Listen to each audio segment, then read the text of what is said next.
Assalamualaikum dan salam sejahtera. Apa khabar rakan-rakan sekalian? Sudahkah anda membaca buku pada hari ini? Jika saya, setiap hari, saya akan pastikan sekurang-kurangnya sebuah buku dibaca pada setiap hari. Bukan apa untuk menambahkan ilmu pengetahuan sedia ada saya. Bukankah ilmu itu pelita hidup?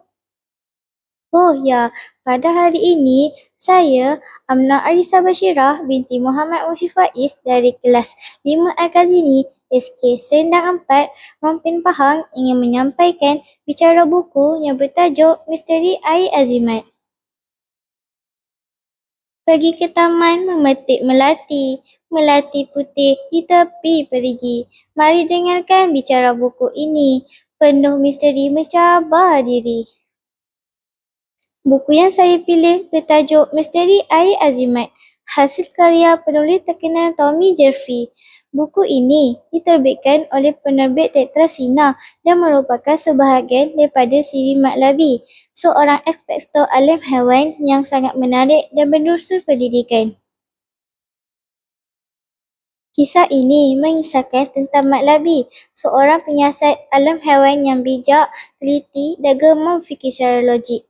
Pada suatu hari, beliau terdengar tentang kewujudan sejenis air azimat yang dikatakan mempunyai kuasa luar biasa seperti menyembuhkan penyakit dan memberikan kelebihan tertentu siapa yang meminumnya.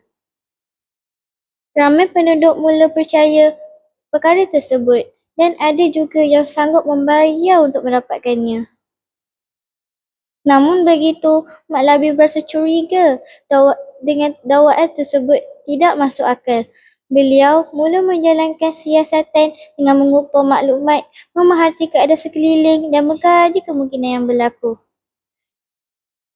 Dalam proses ini, menggunakan pengetahuan, sains dan serta pemerhatian terhadap alam untuk mencari bukti yang sahih.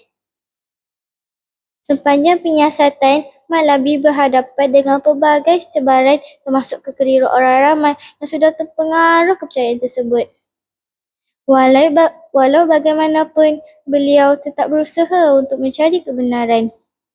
Akhirnya, Mat Labi berjaya membongkar rahsia sebenar di sebalik air azimat itu. Rupanya, air azimat tersebut hanyalah helah yang digunakan untuk memperdaya orang ramai dan tidak ada sebarang kuasa luar biasa seperti yang didakwa. Pembedahan ini membuka mata masyarakat tentang pentingnya berfikir secara rasional dan tidak mudah terpedaya dengan perkara yang tidak dapat dibuktikan. Watak-watak utama dalam cerita ini ialah Mat Labi, seorang yang bijak, berani dan berfikiran kritis. Selain itu, dapat juga watak sampingan seperti individu yang mempercayai air azimat dan pihak yang cuba mengambil kesempatan terhadap kepercayaan orang ramai. Terdapat banyak nilai murni yang kita pelajari daripada buku ini. Antaranya ialah, pertama, kita mestilah berfikir secara rasional dan tidak mudah percaya kepada orang yang tidak pasti. Kedua, kita perlu menggunakan ilmu pengetahuan untuk mencari kebenaran. Ketiga, sikap berani dalam penyiasat dan menegakkan kebenaran juga sangat penting. Keempat, selain itu, kita harus menjauhi penipuan dan tidak mengambil kesempatan ke atas orang lain. Kesimpulannya ialah, buku Misteri Air Azimat sangat sesuai dibaca oleh murid-murid kerana bukan sahaja menghiburkan, malah memberikan pengajaran yang berguna dalam kehidupan seharian. Buku ini juga membantu kita memahami kepentingan ilmu dan pemikiran yang logik. Pergi ke desa membeli rotan dibawa ke tepi titi. Sekian sahaja bicara disampaikan. Semoga memberi manfaat hingga ke hati. Assalamualaikum warahmatullahi wabarakatuh.